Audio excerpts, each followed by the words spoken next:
Bonjour et bienvenue dans une nouvelle vidéo consacrée à la résolution de sujets type bac. Ces sujets, vous les trouverez dans les annales de sujets SES sur le site ses.ac-versailles.fr.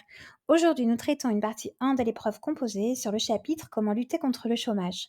Pour rappel, la partie 1, la mobilisation de connaissances notée sur 4 points stipule: il est demandé au candidat de répondre à la question en faisant appel à ses connaissances acquises dans le cadre du programme. Ici, le sujet Liban 2023, jour 2.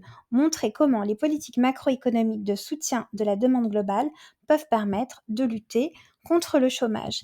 Ici, les notions mobilisées dans le cours, les politiques macroéconomiques de soutien de la demande globale et chômage ne peuvent être traitées simplement par une définition.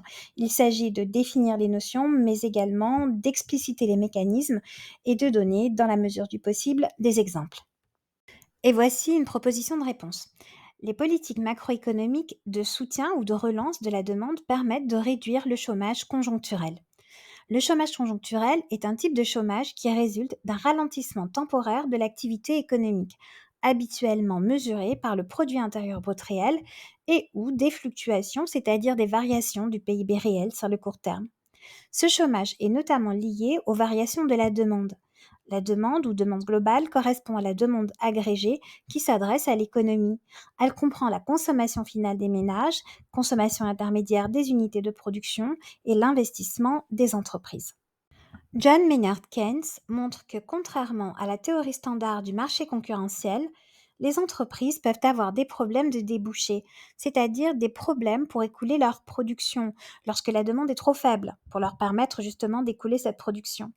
Or, le niveau d'emploi et donc le niveau de chômage est lié à celui de la production décidée par les entreprises.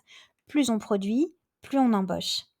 Pour lutter contre le chômage conjoncturel, les politiques à mettre en place sont donc des politiques de soutien à la demande globale, de type conjoncturel, politique budgétaire et politique monétaire qui permettent de relancer la demande globale.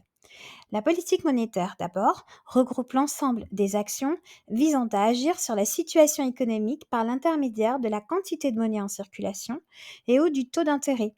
La baisse du taux d'intérêt directeur rend le coût du crédit moins cher puisque les banques de second rang répercutent la baisse du taux d'intérêt décidé par la Banque centrale sur les crédits accordés à leurs clients et cette politique permet de relancer l'investissement et il se produit une augmentation de la demande globale, de la production et de l'emploi, donc une diminution du chômage.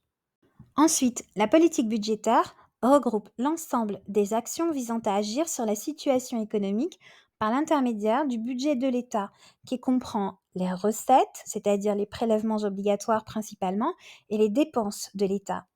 L'augmentation du nombre de fonctionnaires, l'augmentation des prestations sociales, la diminution des impôts permet d'augmenter la consommation et l'investissement et donc la demande globale et donc la hausse de la production et l'augmentation de l'emploi et la diminution du chômage.